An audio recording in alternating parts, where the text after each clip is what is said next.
ജീവിതത്തിൽ ഒരിക്കലെങ്കിലും സന്ദർശിച്ചിരിക്കേണ്ട ചില സ്ഥലങ്ങളുണ്ട്. അത്തരത്തിലൊരു സ്ഥലമാണ് തമിഴ്നാട്ടിലെ കാഞ്ചീപുരം. 1000 ക്ഷേത്രങ്ങളുടെ നാട് എന്നാണ് കാഞ്ചീപുരം അറിയപ്പെടുന്നത് തന്നെ. തമിഴ്നാട്ടിലെ തന്നെ ഏറ്റവും പഴക്കമേറിയ ക്ഷേത്രങ്ങളിലൊന്നാണ് കാഞ്ചീപുരത്തുള്ള കൈലാസനാഥർ ക്ഷേത്രം.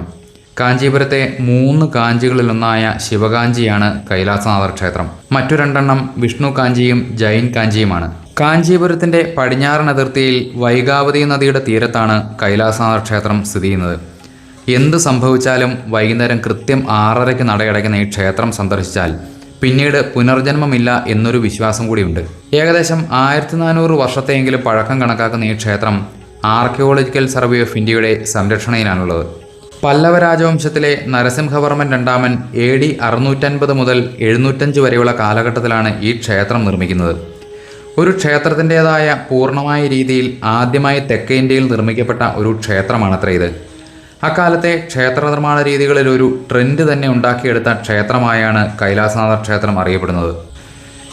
ഈ ക്ഷേത്ര നിർമ്മാണത്തിന് മുൻപ് മഹാബലിപുരത്തും മറ്റും കാണുന്നത് പോലെ മരം കൊണ്ടോ കല്ലുകൊണ്ടോ അല്ലെങ്കിൽ ഗുഹകളിലോ ഒക്കെയായിരുന്നു ക്ഷേത്ര നിർമ്മാണം നടത്തിയിരുന്നത്. ഒരു ചതുരാകൃതിയിലാണ് ഈ ക്ഷേത്രം നിർമ്മിച്ചിരിക്കുന്നത്. പ്രധാന ശ്രീകോവിലിന് ചുറ്റും 9 ശ്രീകോവിലുകൾ കൂടിയുണ്ട്. ഓരോന്നിലും ശിവന്റെ വ്യത്യസ്ത രൂപങ്ങളെയാണ് പ്രതിഷ്ഠിച്ചിരിക്കുന്നത്. നെടുകെ വരകളുള്ള 16 വശങ്ങളുള്ള 2.5 മീറ്ററോളം ഉയരമുള്ള കറുത്ത ഗ്രാനൈറ്റ് ശിലയിലാണ് പ്രധാന ശിവലിംഗം നിർമ്മിച്ചിരിക്കുന്നത്.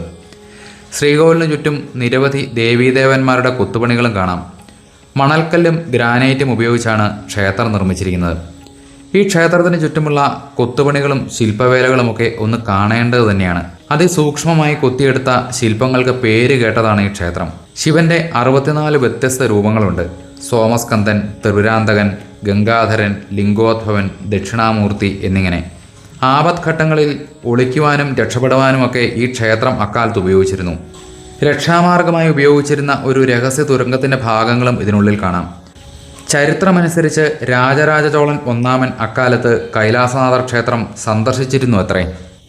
ഈ ക്ഷേത്രത്തിൻ്റെ മാതൃകയിൽ നിന്നും പ്രചോദനം ഉൾക്കൊണ്ടാണ് അദ്ദേഹം തഞ്ചാവൂരെ ബൃഹദീശ്വര ക്ഷേത്രം എങ്ങനെ നിർമ്മിക്കണമെന്ന പദ്ധതിയിലേക്ക് എത്തിയത് എന്നും പറയപ്പെടുന്നു. നടരാജമൂർത്തിയുടെ അതുല്യ ശില്പവേലകളുള്ള ഈ ക്ഷേത്രം സന്ദർശിച്ച രാജരാജ ചോളൻ ഇതിന് കാഞ്ചിപ്പെട്ട് പെരിയ തിരുക്കട്ടളി എന്ന പേര് നൽകിയതായും പറയപ്പെടുന്നു. ഇവിടെ ക്ഷേത്രം വലം വയ്ക്കുന്നതിനും ചില രീതികളുണ്ട്. പ്രധാന ശ്രീകോവിലിനും വലതുഭാഗത്തുള്ള ചെറിയൊരു വാതിലിലൂടെ കുനിഞ്ഞ് അകത്തേക്ക് കയറി പിന്നീട് നടന്ന് വലം വയ്ക്കുകയും ഇടതുഭാഗത്തുകൂടി കുനിഞ്ഞ് പുറത്തേക്കിറങ്ങുകയും ചെയ്യുന്ന രീതിയിലാണത്. ശൈശവം, യൗവനം, വാർദ്ധക്യം ഈ 3 അവസ്ഥകളെയാണിത് സൂചിപ്പിക്കുന്നത്.